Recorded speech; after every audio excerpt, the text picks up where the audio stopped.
The Daily Code Snippet.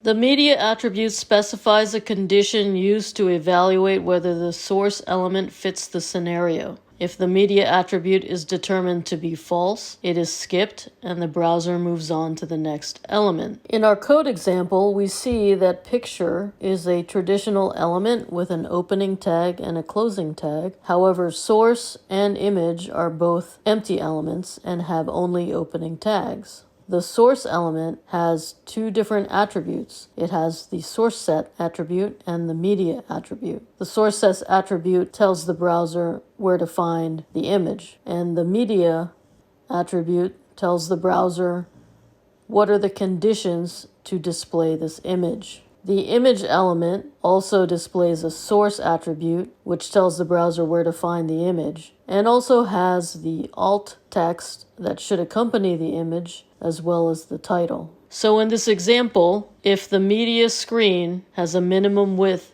of 600 pixels, then the image that will be loaded onto the page is sample logo-wide.png.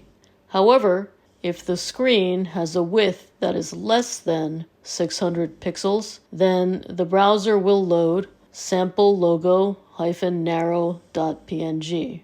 Presented by Designers Learn Code.